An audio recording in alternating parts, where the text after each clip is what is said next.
començarem ja amb aquesta webinar, la darrera webinar d'aquesta temporada, que em fa especial il·lusió perquè avui la compartiré amb un molt bon amic que va ser jugador, que després va ser company mentre acabava la carrera i que finalment hem estat companys de feina i de projectes junts.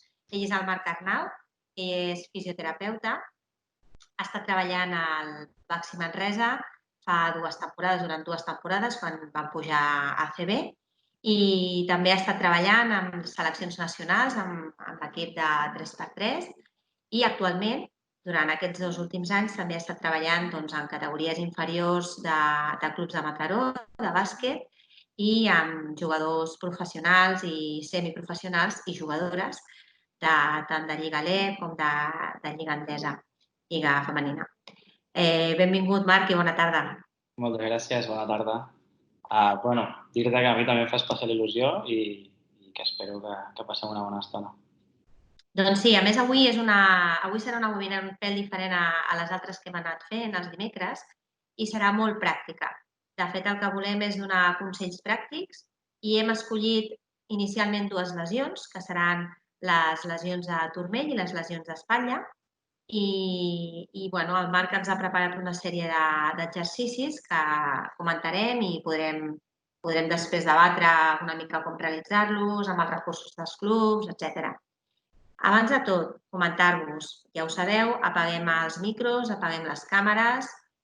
Sabeu que BecuSalut és aquesta àrea dintre de la Federació Catalana que s'encarrega de donar-vos suport pel tema de baixar la sinistralitat dels accidents en els clubs de bàsquet i que tenim un mail disponible per tot tipus de consultes, que és becusalut@basketcatalà.cat.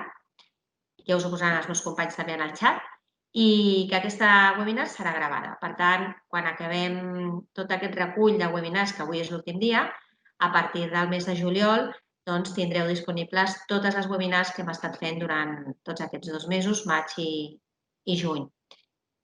Avui parlem de recuperació de lesions. Per tant, recuperació de lesions significa, primer, he patit una lesió.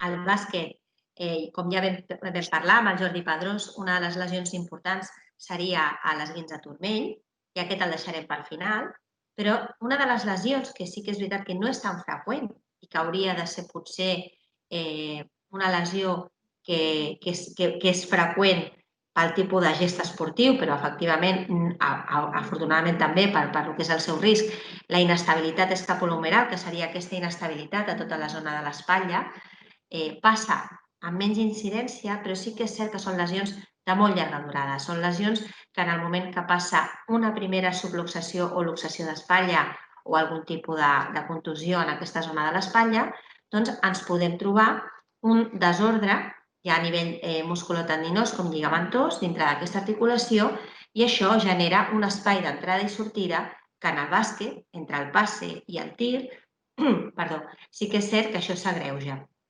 Per tant, avui parlarem de què podem fer davant aquesta inestabilitat a nivell de l'espatlla i, sobretot, quins exercicis podríem fer quan ens han realitzat una intervenció quirúrgica.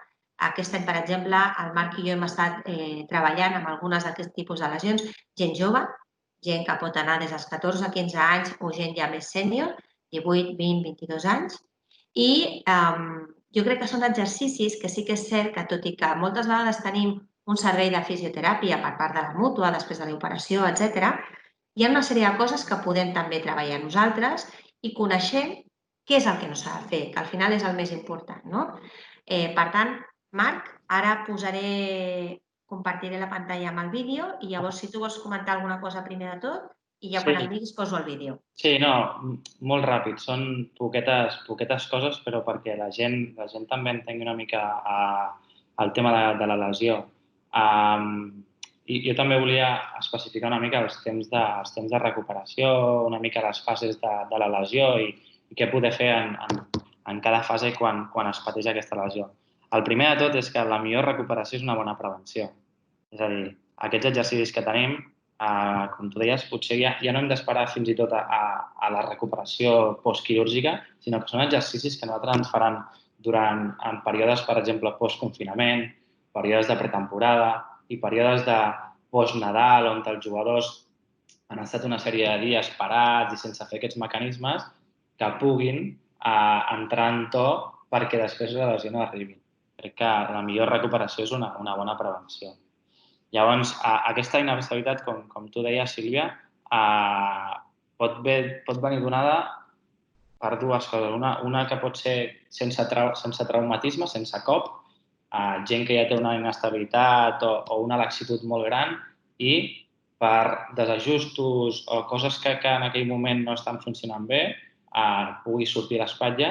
Això ho tractaríem al principi amb un tractament més conservador, més de potenciació, com els exercicis que ensenyem després, i en el cas que no anés bé, segurament a la llarga, si es produïssin lesions, ja passaríem més a temes quirúrgics, segurament, depenent evidentment, l'opinió del doctor.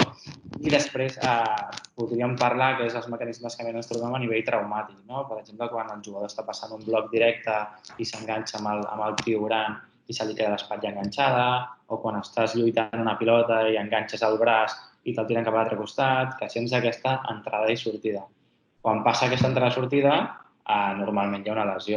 Ja no és l'entrada i sortida d'aquest cap de l'húmer amb la cavitat glenoidea, sinó és la lesió que provoca en aquella zona. És una zona on hi ha lligaments, tendons, tenim el labrum, que és de protecció a nivell ossi, diverses coses.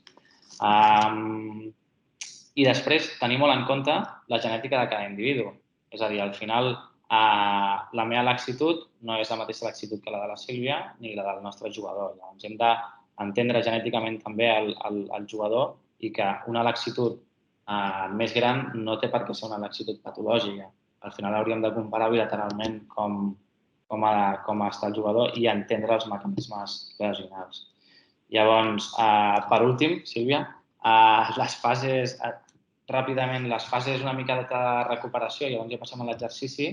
Per nosaltres és molt important una primera fase de baixada de la inflamació i una mica de control d'aquest dolor, abans de passar a una segona fase de guanyar mobilitat a nivell sobretot del mecanisme sense dolor, tant en rotacions, en flexió, abducció, adducció i extensió.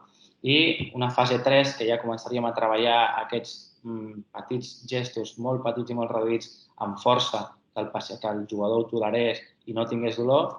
I hi ha una quarta fase, que seria com el return to play i l'adaptació del gest esportiu. Al final és, com tu dius, un gest que realitzem molt i que de vegades no li donem importància. Sí que fem prevencions de turmell, sí que fem molts tipus de prevenció, però és una articulació que molts cops la deixem.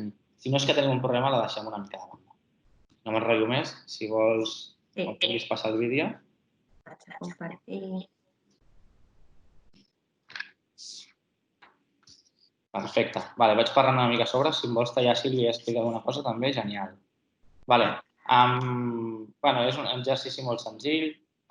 Volem treballar una mica a nivell d'activació de tot el complex i a nivell també propioceptiu perquè aquesta espatlla, post-lesió o en períodes de prevenció, ens doni una mica d'activació.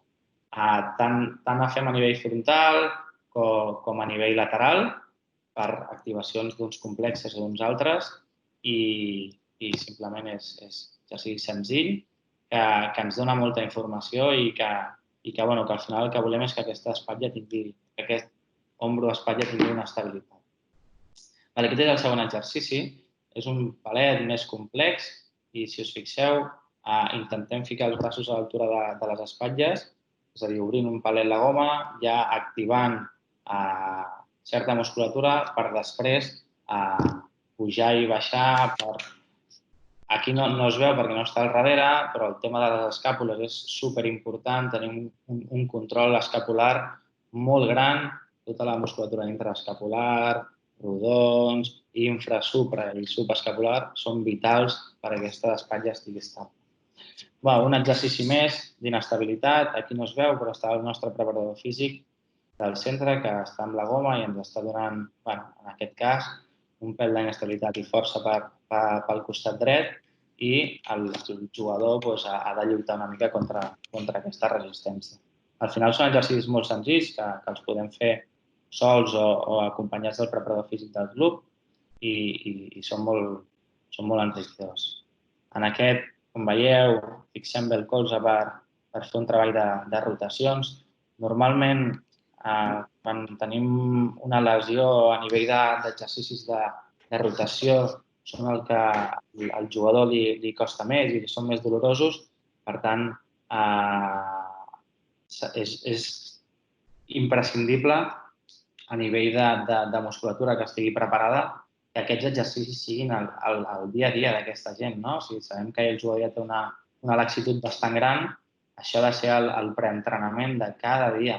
No es tracta de mitja hora, sinó es tracta de 5 minutets de tenir la teva goma, fer la teva prevenció, activar tota la musculatura que hem comentat abans, supraespinós, infraespinós, subescapulars, rodons, deltoideo, deltoides, etc.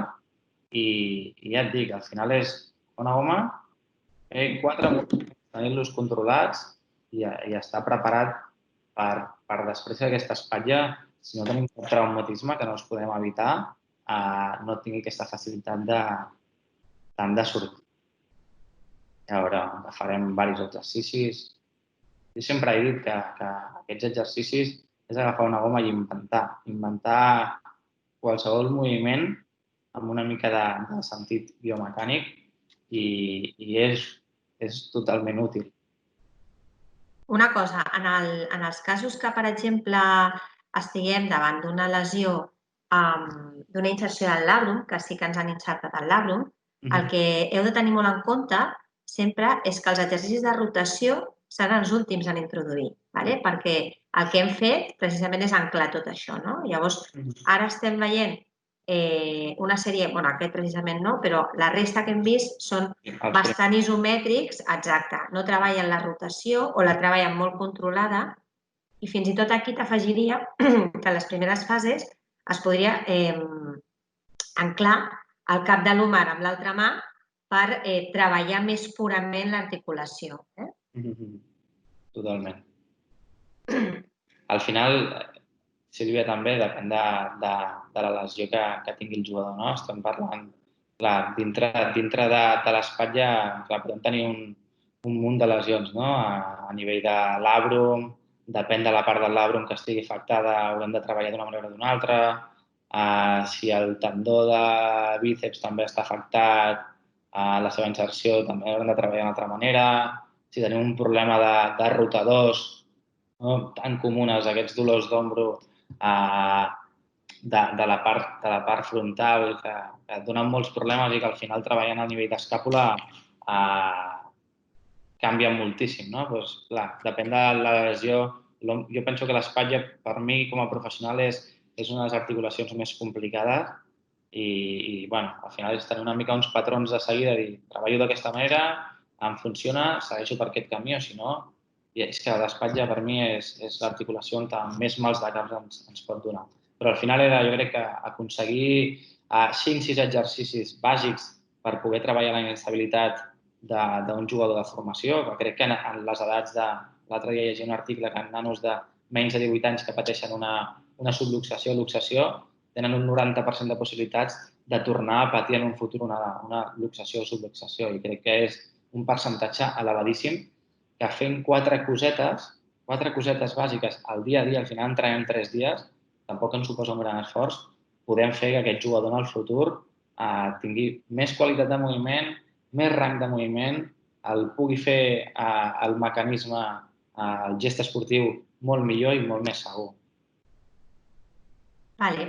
A veure, una de les preguntes que potser et poden arribar a fer, no? És a dir, tens un jugador o una jugadora de 14 a 15 anys, primera lesió, creu que ha tingut una luxació, realment no ha estat una luxació, ha sigut una subluxació, sensació de que surt i entra de nou al cap de l'húmer dintre l'articulació i et diu, vinc a que em recuperis perquè vull tornar a jugar a bàsquet ràpid. Què fem? Em preguntes a mi què faria jo, Sí.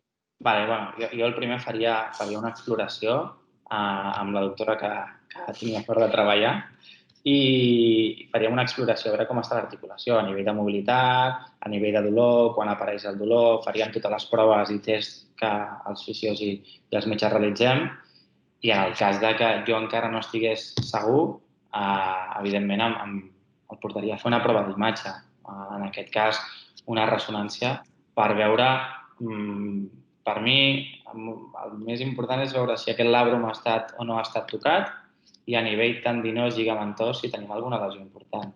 Amb els tests podem treure molta informació, però si encara no estem segurs amb aquests tests, tirar ja una mica més cap a proves d'imatge. No sé si et refereixes una mica a això o... Sí, bueno, això seria el primer pas, vale? Ja tenim el diagnòstic, és a dir, el que ens diu al final la ressonància, perquè la ressonància sí que és cert que no ens informarà 100% de l'estat del labrum. Vale? El labrum és una estructura molt aquosa i està molt amagada i sí que és cert que en el cas que vulguem veure aquesta cella articular que es diu labrum a l'espatlla, una de les proves complementàries escollides seria l'artroressonància. Vale? Posem que hem fet una ressonància, la ressonància ens diu que hi ha potser un petit edema en el moment de la subluxació, s'ha fet algun edema, però l'articulació està perfecta, no hi ha lesió del lligament, no hi ha lesió tendinosa, però sí que és cert que quan tu fas l'exploració segueixes notant una mica d'inestabilitat. Primer de tot, què hem de fer a nivell d'immobilització? I això seria part meva, és a dir, diagnostiquem aquesta subluxació, no és una luxació real, per tant, immobilitzar entre 10 i 15 dies sí seria convenient per un tema de cicatrització de tots els teixits al voltant. Vale? Vinga, jo he acabat d'immobilització 10 dies i te'l passo a tu. Què és el que tu recomanaries com a fisio en un club, gent de formació? Què fem? Primer de tot, hem de tenir en compte que ha estat immobilitzat aquesta articulació 10-15 dies.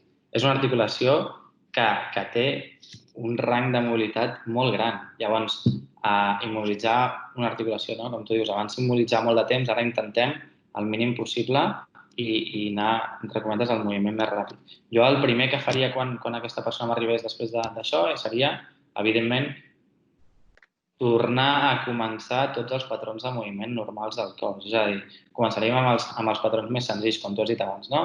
Començaríem amb flexió i extensió, evidentment, tolerable, sense dolor, a la que ho tolerés bé, a mitja com si sensació, començaríem amb abducció i adducció, i a partir de que tolerés bé aquests dos moviments, començaríem amb diagonals, i a partir de diagonals ja aniríem més a rotacions.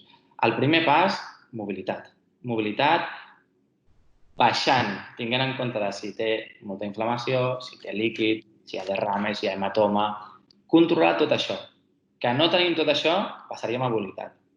Que la mobilitat la tenim correcta i ja podem passar al següent pas, passaríem a fer una mica de força, a nivell de resistits, exercicis més resistits, amb un palet d'inestabilitat, que el controla molt bé, com he dit abans,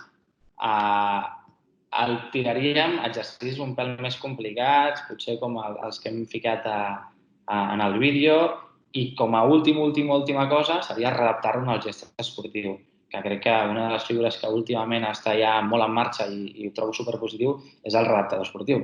Al final, el fisioterapeuta és fisioterapeuta, sap unes coses, però crec que a nivell de competició i a nivell d'èlit, si tu necessites algú que et doni un plus, és el readaptador esportiu, i seria ja portar-lo en el gest esportiu, ja sigui amb politxes, amb maquinària una mica més al límit, i portar el jugador al límit perquè en uns dies ja està ficat pràcticament al 100% amb l'equip. Per tant, amb nivell de temps, parlaríem que amb una subluxació aproximadament estaríem entre les 3-4 setmanes, si tot va bé. Correcte. Si tot va bé, correcte. Sí, però sempre jo no el tiraria mai al readaptador esportiu fins que veiés que realment les meves 3 fases estan completament consolidades. És a dir, penso que amb aquest tipus de lesions és millor 3-4 dies més. No estic parlant a nivell professional dels equips professionals perquè ja és una altra història. Estic dient a nivell amateur. A nivell professional tirant que en un dia i canya.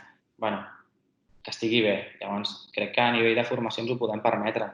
3-4 dies més, que estiguin ben consolidades les fases i que no haguem de fer un passet endavant i després tirar 2 enrere. Que llavors estem parlant d'una inestabilitat, que és una cosa que segurament s'allarga i és molt difícil avui en dia, que crec que és el que feu vosaltres molt bé durant tot l'any, que és conscienciar la gent, pautes de prevenció, exercicis, que a nivell de formació és algo molt senzill i molt bàsic que doneu molt de bombo i crec que és vital pels jugadors, perquè quan tinguin 25, tinguin 25, no tinguin 35 d'aquesta espatlla. No? I quan tinguin 30 i vulguin seguir jugant, no tinguin l'espatlla de 50 o 60 anys i que cada 2x3 és un problema. Llavors, des de ben petitons crec que és vital i la veritat és que la federació fa una tasca boníssima amb això per conscienciar els nanos i els clubs. Amb poques cosetes es poden obtenir grans resultats. Bueno, gràcies per la part que ens toca. Anem a la següent lesió. Per exemple, diguem que ara no ha sigut una subluxació. Vale? Aquí hi ha hagut una luxació, no l'hem pogut reduir en el partit per X motius, perquè la reducció també us dic que l'hauria de fer un metge. Hauríem d'evitar el risc, sobretot la gent que són fisioterapeutes o preparadors físics, tot i que ho hagueu vist, perquè el risc de fer mal col·locant l'espatlla existeix. Si no entra la primera, no forcem, immobilitzem el braç, sempre en aquesta posició, com veieu, immobilitzat i directament a l'hospital. Fan la radiografia, al principi es descarta que no hi ha cap lesió òssia, hi ha hagut una luxació, es recol·loca i et ve el jugador, que al cap de setmana ha tingut una luxació d'espatlla i que, clar, li han dit 4 o 6 setmanes d'immobilització. Bueno, jo no ho dic això, jo diria que són de 15 a 3 setmanes d'immobilització i començar després mobilitzacions passives assistides. Aquesta seria la meva, que aniríem a les 6 setmanes reals d'un cabestrell controlat, perquè és així, per un tema de cicatrització. El que hem dit en totes les webinars anteriors. Anem al procés biològic, fem cas a la nostra biologia. És a dir, si això no està ben fet, tot l'altre que li donem no ens ajudarà. T'arriba, Marc. Què fem com a club? Primer de tot faré un petit d'això pel tema que dius de tornar al seu lloc una luxació, no? Que molts cops ens hi trobem, perquè molts clubs no tenen la facilitat de tenir una metge com tu, no? I treballa només el físic o el preparador físic. I quan et trobes una cosa d'aquestes, és urgència, no? Perquè tu el veus al jugador però crec que tens molta raó. Jo m'he trobat en diversos casos.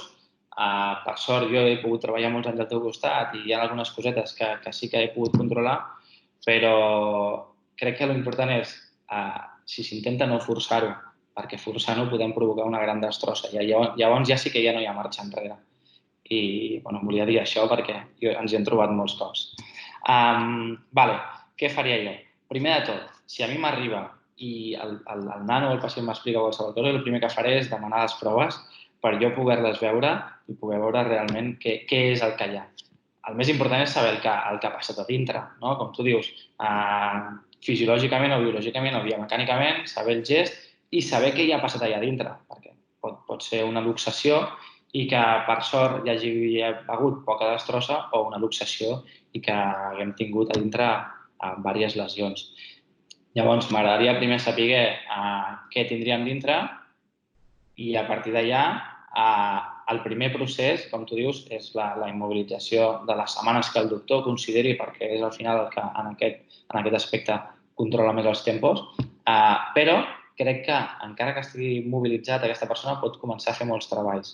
Per exemple, nosaltres al nostre centre treballem molt precoçment amb temes de diatèrmia, amb l'Indiva, treballem amb molts tractaments a nivell de punció de zones que hagin quedat amb poca capacitat d'extendre i hagin quedat en contracció. Un treball molt precoç, immobilitzat. A partir de que la immobilització es pot anar traient mica en mica, com tu deies, la mobilització passiva i tal.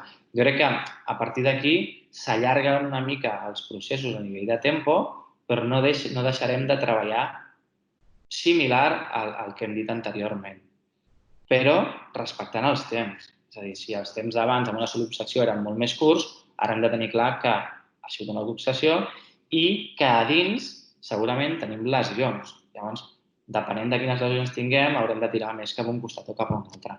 No sé si és molt ambigu i molt general, però clar, és que si tenim una lesió a l'àbdom, el que deia abans, si tenim una lesió d'inserció del tendó del bíceps, de la porció llarga o de la porció curta, és que depenent de tantes lesions, de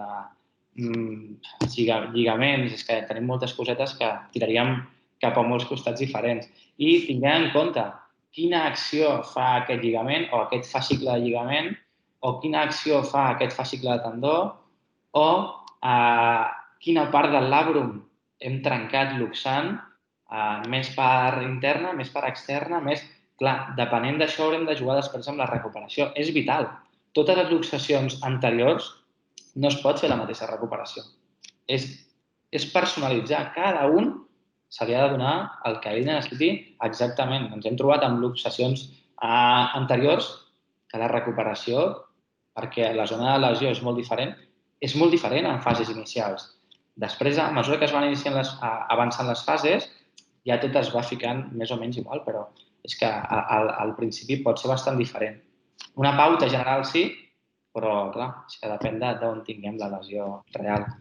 Per tant, en temps estaríem entre les 6 i les 8 setmanes, dependrà també del tipus de luxació. Fins i tot ens podríem arribar a anar a les 10 setmanes amb luxacions pures on hi hagi hagut una mica de lesió. I ja l'última pregunta d'espatlla, que és la pregunta del millor. M'he lesionat aquest any, he tingut una luxació, em torno a lesionar i ara ve la pregunta que a mi em fan molts jugadors és ara, Sílvia, què haig de fer? M'opero, no m'opero? Vale. Des del meu punt de vista de fisioterapeuta, crec que pot ser un punt de vista diferent del teu, però no considero que sigui ni millor ni pitjor, però al final és, depenent del nivell que estiguis jugant, si ets un jugador professional o ets un jugador amateur, i depenent de la carrera que et quedi i del que tu tinguis al teu cap, però al final és que aquesta articulació estigui estable o no estigui estable. És a dir, si tu després d'un treball, com abans parlàvem de setmanes, no? Però si tu després d'un treball, després de 2 luxacions i després d'un treball de rehabilitació, de fisioteràpia, a nivell d'estabilització i tal, portes 1 mes i mig, 2 mesos treballant a tope cada dia i veiem que aquesta articulació encara segueix sent inestable, des del meu punt de vista no hi ha més opció que passar a fer una reparació, no? Als professionals, si això els hi passa a l'última jornada de Lliga i tenen 3 mesos de descans, dependrà si tenen contractes, si no tenen contractes, etc. Però si l'articulació està inestable, jo penso que no hi ha més remei que entrar i fer la reparació que toqui. No ho sé. Sí, de fet, el que us volia dir és que actualment, després ja de 4 anys que hem estat revisant, igual que es va fer amb el tema dels creuats, amb gent jove, sí que és cert que el tema de la reparació a nivell d'inestabilitat escapulohumeral, sobretot, o a nivell de la zona més anterior de l'espatlla, la recomanació avui en dia, perquè l'esportista jove, en teoria, hauria de tenir una vida esportiva molt més llarga. La decisió es va prendre que a partir de la segona lesió sí que t'hauries de plantejar la possibilitat quirúrgica, no? Però també és cert que per poder arribar a aquesta possibilitat quirúrgica hauries d'haver treballat aquesta estabilitat. I si amb això no som capaços de recuperar, doncs llavors és quan t'ho planteges. I ara et faig la pregunta. Ara imagina't que t'arriba el jugador, 2 luxacions, amb mínima lesió, però aconsegueix tenir estable l'articulació. A nivell de formació, a un nano de 16 anys així, tu l'intervendries? I l'altra pregunta, a nivell professional, què li faries? A nivell professional no deixaries a la segona. A nivell professional, a la primera l'has d'operar sí o sí. I també et dic que el resultat a nivell professional, perquè és veritat que la readaptació es fa molt ben feta, jo he tingut diverses jugadores i jugadors operats de les dues espatlles i perfecte. Ara, ha d'haver-hi una molt bona preparació quirúrgica i després una boníssima readaptació. Al final el que ens estem adonant és que si no som... Podem rehabilitar. És a dir, rehabilitar és tornar al rang de mobilitat que tenia aquella espatlla en el seu moment. Però després hem de fer aquest treball de gest esportiu que bé deies tu abans, no? És que és vital, és vital. Bueno, com són les 6:30, si et sembla, parlem de les lesions de turmell. El Jordi ja ens va explicar bastanta cosa, però com és una lesió bastant freqüent, sí que volies tu comentar alguna cosa. Si vols anar comentant i jo ara aniré ficant el vídeo. Una mica el mateix que abans, no? Que és una de les lesions més freqüents en el nostre esport. Jo parlaria sobretot, Sílvia, si et sembla, dels lligaments laterals externs, que és potser la més freqüent, i a partir d'aquí els graus, no? De primer grau, que seria una distensió que després tu em corregeixes, però podríem parlar de 2 o 3 setmanetes. De segon grau, que ja seria una ruptura parcial d'1, 2 o 3, fins i tot fascicles dels lligaments, que ens aniríem ja una mica més a 3-6 setmanes. I després teníem el de tercer grau, que seria una ruptura completa del fascicle, que ja estaríem parlant de 8 o més setmanes. I després, l'últim, que no existeix el grau, però si féssim una ruptura total de grau 3 en més d'un fascicle, entraríem com a l'espatlla, que hauríem de valorar una miqueta l'estabilitat d'aquest turmell per pensar si ho parem o no ho parem, que això és un altre debat que també, que al final el mana una mica la inestabilitat. Correcte. Els jugadors que coneixem a nivell professional top, que juguen amb un lligament trencat o fins i tot amb 2 lligaments trencats. Llavors, valorar a final de temporada o si no hi ha estabilitat, doncs ni tot abans. Llavors, si et sembla, Sílvia, fiquem els 4 exercicis molt bàsics i després ja passem al mateix que abans. Doncs, el mateix que abans és treball de gomes. Penso el mateix que l'espatlla i a més ho accentuo encara més, al ser una de les lesions més freqüents del bàsquet. Crec que no costa res abans d'un entrenament perdre 5 minutets, al revés, és que no és perdre, és guanyar 5 minutets fent temes de prevenció. Al final estem realitzant gest, flexió, extensió i moviments d'inversió i aversió del turmell amb resistència de gomes. Amb això produïm l'activació de tota la zona muscular, tant tibial anterior, tibial posterior, peroneus, etc. Passem al segon exercici, un nivell una mica ja més de propriocepció, de que tinguem consciència de com està aquest turmell, perquè arribem del col·le corrents, ens fiquem les bambes corrents i ens volem ja ficar a fer un 11 o un exercici de pista a pista i encara no tenim ni consciència d'aquest turmell, si està preparat, si no està preparat, si està activat. Llavors, és molt fàcil, molt ràpid, una superfície inestable. Treballa el de puntetes i talons, el mateix. Ara gràcies a la superpreparadora física, la Montse Gallegos, que hem tingut la sort de treballar alguns cops amb ella, cada cop li donem més importància al dit gros del peu, que crec que és el gran oblidat i amb jugadors de bàsquet a la que tu treballes amb dit gros, hòstia, tens unes diferències i uns canvis a nivell de rendiment i de rapidesa de salt, és espectacular. La veritat és que molt contents d'haver pogut treballar amb ella i de fer aquests descobriments. I jo crec que ja està, Sílvia, no? Sí. 4 coses bàsiques per després poder anar més a fondo. Exacte. Sobretot, aquí estaves parlant de treball molt preventiu de cara al començament d'entrenament, com ja havíem dit, i coses importants. El tema del dit gros, com comentaves, que la Montse feia molta èmfasi. El tema de la flexió dorsal, que és una cosa que nosaltres també som bastant insistents. Totalment. Després, com fa el recolzament a aquests peus? Realment, sí que és cert que a les revisions que es fan a inici de temporada, una de les coses que s'ha de valorar seria el recolzament dels peus, no només com és aquesta planta, sinó com és aquesta planta en dinàmic, en carrera, en salt, veure com fent aquesta frenada. Tot això, que són els moviments on realment es pot lesionar aquest turmell, va molt relacionat al que t'he dit, no? Limitació de flexió dorsal, si no treballem amb el dit gros o fem un sobretreball del dit gros, com tenim el tibial posterior, no? Vols dir alguna cosa? Sí, jo faig una mica més d'èmfasis perquè crec que és molt important això. Al final, quan hi ha una intorsió, una torçada de peu i és perquè trepitges un altre jugador, no? Bueno, és inevitable, no? Al final és un esport de contacte i aquestes coses poden passar.